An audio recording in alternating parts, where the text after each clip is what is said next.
আপনি সন্তানকে এতটুকু হলে বলতে পারতেছেন না যে বাবা বর্তমান সময়টায় এত খারাপ পরিস্থিতি, তুমি যখন রাস্তায় বের হবে তুমি পর্দার সাথে বের হবে, তুমি যখন স্কুলে যাবে, তুমি যখন ভার্সিটিতে যখন যাবে তুমি তোমার হাত পায়ে মোজা পরবে, তুমি তোমার শরীরের মধ্যে তুমি নেকাব পরিধান করবে।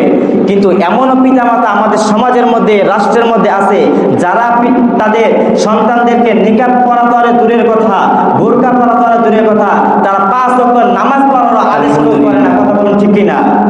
আল্লাহ রাব্বুল ইজ্জতুল জালালের দরবারে অসংখ্য অগণিত শুকর যাপন করছি যে আল্লাহ রাব্বুল ইজ্জতুল জালাল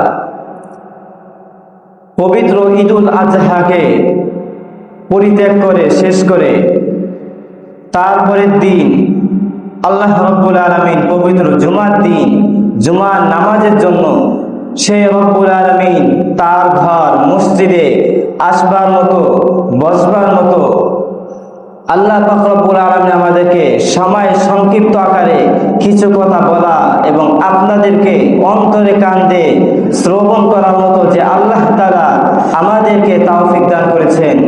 এই জন্য সে রব্বুল আলামিনের প্রতি কালিমাতুশ শুকর আদায় করি, বলি আলহামদুলিল্লাহ।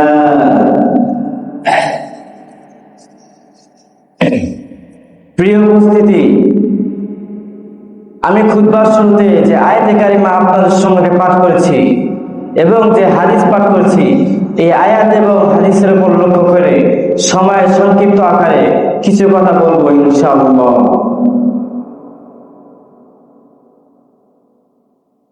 প্রিয় উপস্থিতি, আমাদের বর্তমান সময়ের মধ্যে এমন একটা জিনিস রয়েছে, এমন একটা বিষয় রয়েছে, এই বিষয়টা শুধু কোনো সাময়িক বিষয় নয়, এই বিষয়টা শুধু কোনো সমস্যার বিষয় নয়, বরং এই বিষয়টি হলো আমাদের সকলের কোরআন এবং হাদিসের উপরে আমাদের সকলের জন্য দায়িত্ব।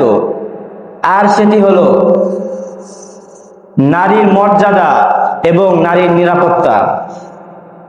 ইসলামে নারীর মর্যাদা এবং নারীর নিরাপত্তা। এই নারীরা কারা? নারীরা বলতে আমরা কাদেরকে বুঝি? নারীরা হলো আমাদের মা, নারীরা হলো আমাদের বোন, নারীরা হলো আমাদের স্ত্রী, নারীরা হলো আমাদের কন্যা সন্তান। তাদের সম্মান রক্ষা করা মানেই হলো, তাদের ইজ্জত রক্ষা করা মানেই হলো, তাদের মান সম্মান রক্ষা করা মানেই হলো আমার নিজের মান সম্মান রক্ষা করা। তাদের ইজ্জত, তাদের মর্যাদা রক্ষা করা মানেই হলো আমার নিজেদের মান সম্মান রক্ষা করা। কিন্তু দুঃখের সঙ্গে পরিতাপের সাথে বলতে হয়, আজকে সমাজের মধ্যে, আজকে এই রাষ্ট্রের মধ্যে অনেক নারীরা আছে তারা নিজেদের অধিকার নষ্ট করে। অনেক নারীদের অধিকার সমাজের মধ্যে আজকে নষ্ট হয়ে যাচ্ছে। অনেক নারীরা তারা অত্যাচার, অবিচারে, চরম নির্যাতনে তারা তাদের জীবনটাকে পার করতেছে। কিন্তু ইসলাম তো এতটা কঠিন করে দেন নাই। ইসলাম কি বলে? নারী কোনো নিচু জাতি নয়, নারী কোনো বোঝা নয়, নারী কোনো নিচু জাতি নয়, বা নারী আমাদের জন্য কোনো বোঝা নয়। নারী এবং পুরুষ উভয়কেই আল্লাহ তাআলা সম্মানের জিন্দেগি দান করেছেন, উভয়কেই আল্লাহ তাআলা মর্যাদাবান করে সৃষ্টি করেছেন। তৎকালীন সময় যখন আরব সমাজে আমরা যদি ইতিহাসের পাতা উল্টাইতে থাকি এবং ইতিহাসগুলো পড়তে থাকি, তৎকালীন সময় যখন আরব সমাজে কন্যা সন্তান জন্ম নিত, কোন কন্যা সন্তান তখন জন্ম নিত, তাহলে তাদের পিতারা কি করত? তাদের কন্যা সন্তানকে তারা জীবিত কবর দিত। তখন কন্যা সন্তানদেরকে তারা জীবিত কবর দিত। এরপর বর্তমান সময়ের মধ্যে অনেক রাষ্ট্র আছে, অনেক দেশ আছে।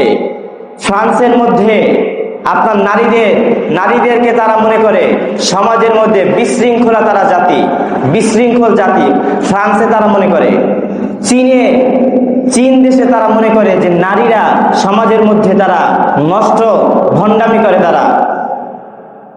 এরপরে আরব সমাজে, তৎকালীন সময় যদি আমরা দেখি যে আরব সমাজে যখন কন্যা সন্তান এই পৃথিবীর মধ্যে আগমন করত, এই পৃথিবীর মধ্যে আসতো, তার বয়স কিছুদিন যাওয়ার পর তাদের জীবিত তাদেরকে কবর দিত। কিন্তু ইসলাম ধর্ম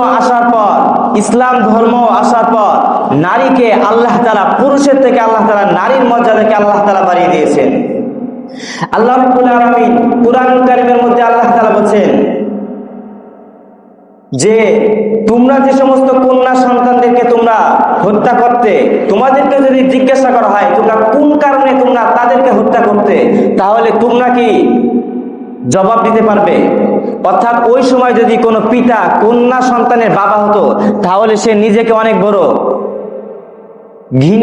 ঘৃণা মনে করত, যে নিজেকে অনেক বড় খারাপ লোক মনে করত, নিজেকে অনেক বড় নিষ্ঠুর লোক মনে করত, যে আমার যদি একটা কন্যা সন্তান হয়, মানুষের কাছে মুখ দেখাতে, সমাজের মধ্যে মুখ দেখাইতে পারত না।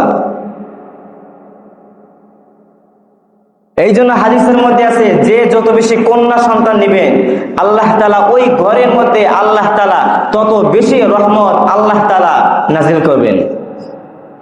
কিন্তু কন্যা সন্তান আপনার ঘরে আল্লাহ তাআলা দিল, কিন্তু আপনি ওই কন্যা সন্তানকে আপনি কোনো তার হেফাজত, আপনি নিরাপত্তা আপনি তাকে রাখতে পারতেছেন না। আপনি সন্তানকে এতটুকু হলে বলতে পারতেছেন না যে বাবা বর্তমান সময়টায় এত খারাপ পরিস্থিতি, তুমি যখন রাস্তায় বের হবে তুমি পর্দার সাথে বের হবে, তুমি যখন স্কুলে যাবে, তুমি যখন ভার্সিটিতে যখন যাবে তুমি তোমার হাত পায়ে মোজা পরবে, তুমি তোমার শরীরের মধ্যে তুমি নেকাব পরিধান করবে। কিন্তু এমনও পিতামাতা আমাদের সমাজের মধ্যে, রাষ্ট্রের মধ্যে আছে যারা তাদের সন্তানদেরকে নেকাব পরাতে পারে দূরের কথা, বোরকা পরাতে পারে দূরের কথা, তারা 5 ওয়াক্ত নামাজ পড়ার আদেশ করে না। কথা বলুন ঠিক কিনা? 5 ওয়াক্ত নামাজ আমাদের জন্য ফরজ, প্রত্যেকটা মুমিন বান্দাদের জন্য এই 5 ওয়াক্ত নামাজকে ফরজ করা হয়েছে। কারণ কিয়ামতের দিন সর্বপ্রথম যে জিনিসটার জন্য, যে বিষয়টির জন্য বান্দার কাছ থেকে হিসাব চাওয়া হবে, সেই জিনিসটা হচ্ছে নামাজ।